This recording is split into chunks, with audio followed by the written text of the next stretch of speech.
الحمد لله الذي بيده الملك وهو على كل شيء قدير هو الأول والآخر والظاهر والباطن وهو بكل شيء عليم وأشهد أن لا إله إلا الله وحده لا شريك له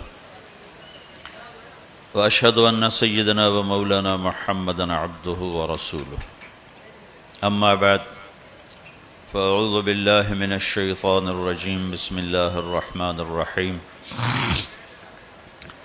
الحج أشهر معلومات فمن فرض فيهن الحج فلا رفث ولا فسوق ولا جدال وما تفعلوا من خير يعلمه الله وتزودوا فإن خير زاد التقوى وقال النبي صلى الله تعالى عليه وسلم الحج المبرور ليس له الجزاء إلا الجنة وقال النبي صلى الله عليه وسلم من حج ولم يرفث ولم يفسق خرج من ذنوبه كيوم ولدته أمه أو كما قال صلى الله تعالى عليه وسلم.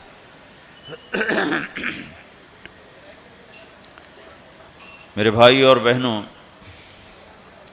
اللہ تعالیٰ نے زندگی گزارنے کا ایک طریقہ ہمیں اپنے علم کامل سے عطا فرمایا ہے جس کا نام ہے اسلام. ان الدین عند اللہ الاسلام، کہ اللہ تعالیٰ نے یہ اب اعلان کیا ہے کہ اب صرف ایک ہی دین ہے جس پر چل کر کامیابی تک پہنچا جا سکتا ہے. اس کے علاوہ باقی جتنے راستے ہیں یا جتنے مذاہب ہیں اس کے بارے میں اللہ تعالیٰ فرما رہے ہیں وَمَن يَبْتَغِ غَيْرَ الْإِسْلَامِ دِينًا فَلَن يُقْبَلَ مِنْهُ وَهُوَ فِي الْآخِرَةِ مِنَ الْخَاسِرِينَ. اسلام کو چھوڑ کر جو کسی اور راستے پر چلے گا قبول نہیں ہوگا اور وہ آخرت میں ناکام ہو جائے گا.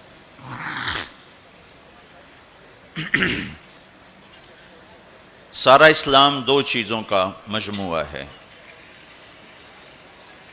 ایک عبادات اور ایک اخلاقیات. عبادات مجھے میرے اللہ سے جوڑتے ہیں، اخلاقیات مجھے اپنے معاشرے سے جوڑتے ہیں. عبادت میں کمی ہوگی تو اللہ سے کٹ جاؤں گا، اخلاق میں کمی ہوگی تو شاید اپنے بیوی بچوں سے ہی کٹ جاؤں. تو یہ دونوں لازمی پیپر ہیں.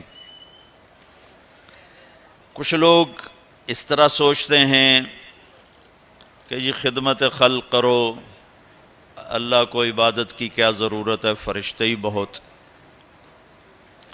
تو یہ بھی خطا پر ہیں. کچھ لوگ کہتے ہیں ہم حج کر کے اپنے سارے معاف کروا لیتے ہیں، واپس آ کے پھر اپنی چھری تیز کر لیتے ہیں. تو یہ بھی غلط. کچھ عبادت کی آڑ میں لوگوں کے حقوق ضائع کرتے ہیں اور کچھ اخلاق کی آڑ لے کر اللہ کے حق کو ضائع کرتے ہیں.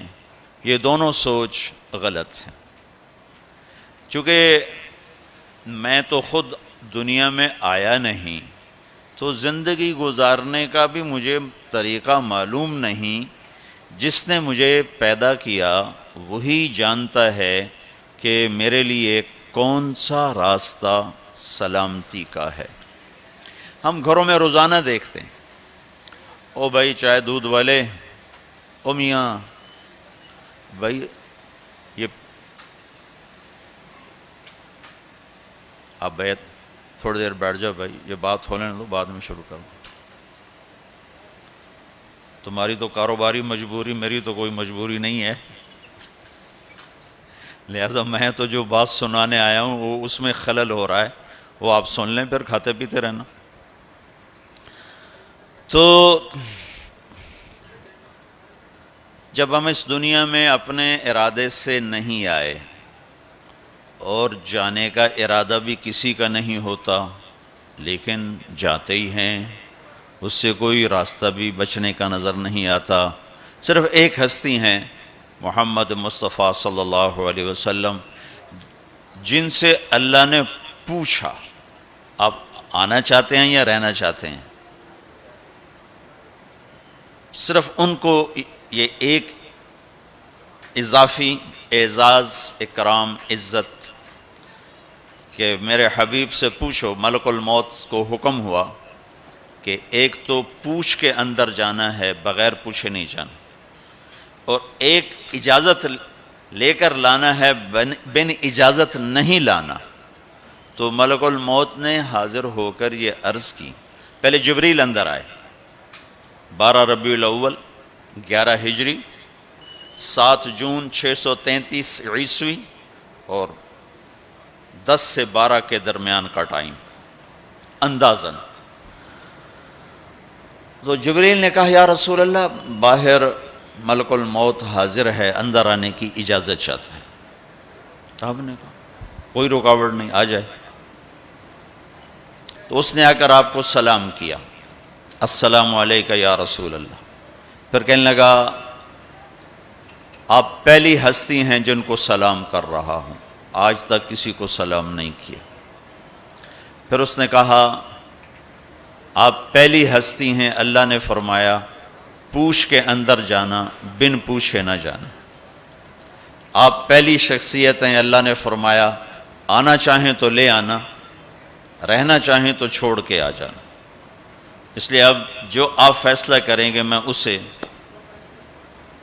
پورا کروں گا. تو آپ نے فرمایا اگر میں کہہ دوں تو میری جان بھی نکالو گے؟ کہاں جی، آپ کی بھی نکالوں. تو اس پر آپ نے جبریل کو دیکھا آنکھوں سے ایسے، کیا کروں، جاؤں کہ رہ جاؤں.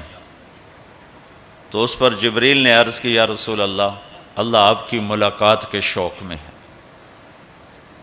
آگے آپ کی مرضی ہے. تو اس پر آپ نے کہا کہ پہلے واپس جا کر اوپر جاؤ، اللہ سے پوچھ کے آؤ، میرے بعد میری امت کے ساتھ کیا کرے گا، میں پھر جواب دوں گا کہ میں جاؤں یا رہوں. یہ سوال اگر میرے نبی نہ اٹھاتے تو شاید آج ہم انسانی شکل میں موجود نہ ہوتے، کچھ ایسے ہی باندر بلے ہی پھر رہے ہوتے. جو کچھ اس امت نے کر دیا ہے پہلی امتوں سے بہت آگے کا کر دیا ہے، بیچ میں یہ رکاوٹ آ جاتی. تو اللہ تعالیٰ کی طرف سے پیغام آیا کہ ہم آپ کی امت کو آپ کے بعد تنہا نہیں چھوڑیں گے. جس پر آپ نے کہا الآن قرۃ عینی، اب میری آنکھیں ٹھنڈی ہیں، اللہم الرفیق الاعلی، اب مجھے اپنے پاس بلا لے. تو یہ تو صرف ایک ہستی تھی، چھوڑا ان کو بھی نہیں، چھوڑا نہیں، پوچھا آپ ٹھہرنا چاہتے ہیں، جب تک چاہیں رہیں، لیکن یہ موت والی گلی سے گزرنا آپ کے لیے بھی طے ہے، اس سے صرف آپ کا رب پاک ہے اور کوئی نہیں. اب ہم جانا بھی نہیں چاہتے لیکن جا رہے ہیں. زندگی آہستہ آہستہ سرک رہی ہے اور قبر کی طرف ہر پل ہمیں دھکیل رہا ہے، دھکیل رہا ہے، دھکیل رہا ہے. تو ہم دو مجبوریوں میں ہیں، آنے کی بھی جانے کی بھی. اس میں اللہ نے ہمیں تھوڑا سا اختیار دیا ہے. وَهَدَيْنَاهُ النَّجْدَيْنِ، دو راستے ہیں. ایک یہ ہے اما شاکرن، اللہ کی مان کے چل، دوسرا ہے اما کفورا، نافرمان بن کے چل. فَمَنْ شَاءَ فَلْيُؤْمِنْ وَمَنْ شَاءَ فَلْيَكْفُرْ، جی چاہو تو اللہ کی مان لو، جی چاہو تو شیطان کی مان لو. یہاں کچھ نہیں کہے گا، یہ جزا سزا کی جگہ نہیں، یہ امتحان کی جگہ ہے. لہذا بازار میں جھوٹ بول کے بھی کمائی ہو رہی ہے، سچ بول کے بھی کمائی ہو رہی ہے. ڈاکہ ڈال کے بھی پیسہ بنا رہے ہیں، مزدوری کر کے بھی پیسہ بنا رہے ہیں. نمازیں چھوڑ کے بھی دن گزر رہا ہے، نمازیں پڑھ کے بھی دن گزر رہا ہے، سود کھا کے بھی دن گزر رہا ہے، اور چٹنی روٹی کھا کے بھی دن گزر رہا ہے. یہاں کچھ نہیں، یہ تو اللہ خالی دیکھ رہا ہے. پھر ایک دن آئے گا وَلَا تَحْسَبَنَّ اللَّهَ غَافِلًا عَمَّا يَعْمَلُ الظَّالِمُونَ، میں غافل نہیں ظلم کرنے والوں سے. یہ نہیں کہ اللہ کو پتہ نہیں چلا اور حسین کا سر کٹ کے نیزے پہ چڑھ گیا، اللہ کو پتہ نہیں چلا، اور ابن زیاد کو فتح ہو گئی اور شمر کو فتح ہو گئی اور اہل بیت ذبح ہو گئے۔ اللہ تعالیٰ کسی اور کانفرنس میں مصروف تھے تو وہ پیچھے یہ قصہ ہو گیا۔ ایسا نہیں، وَلَا تَحْسَبَنَّ اللَّهَ غَافِلًا عَمَّا يَعْمَلُ الظَّالِمُونَ، اپنے رب کو غافل نہ سمجھو، انما یؤخرہم لیوم تشخص فیہ الابصار، جس دن آنکھیں پھٹ جائیں گی وہ دن تیرے رب نے فیصلے کا رکھا ہوا ہے اور اس نے آنا ہے، اسے کوئی روک نہیں سکتا۔ لا تأتیکم الا بغتہ، اچانک آئے گا اور ہم سب کھڑے ہوں گے۔ یوم نسیر الجبال، پہاڑ ہٹ جائیں گے، وتری الارض بارزہ، زمین چٹیل میدان ہوگی، کوئی اونچ نیچ نہیں ہوگی، لا تری فیہا عوجا ولا امتا، نہ کھڈا نہ پہاڑ، بالکل سیدھا سیدھا میدان، اور اللہ سب کو جمع کرے گا۔ وحشرناہم، کہ سب کو زندہ کروں گا، فلم نغادر منہم احدا، ایک کو بھی پیچھے نہیں چھوڑوں گا، کوئی بھاگ سکتا ہے نہیں۔ لقد احصاہم، تیرے رب کا گھیرا ہوگا، کوئی آگے پیچھے ہو کر گنتی غلط کر دے تو نہیں۔ وعدہم عدا، پورا کیلکولیٹ کیا ہوگا، وہ تو اس نے چیونٹیوں کو گن کے رکھا ہوا ہے، تمہاری کیا حیثیت؟ تو اب دو مجبوریوں میں اللہ تعالیٰ نے ہمیں اختیار دیا ہے، اچھائی اور برائی کا۔ دین پہ چلو چھوڑ دو، تو وہ دین جو میرے رب نے مجھے دیا ہے اس میں دو حصے ہیں، ایک عبادت اور ایک اخلاق۔ پھر عبادت کے نیچے بہت سی چیزیں ہیں اور اخلاق کے نیچے عبادت سے بھی بے شمار چیزیں ہیں۔ عبادت کا جو چیپٹر ہے وہ مختصر ہے، اخلاق کا چیپٹر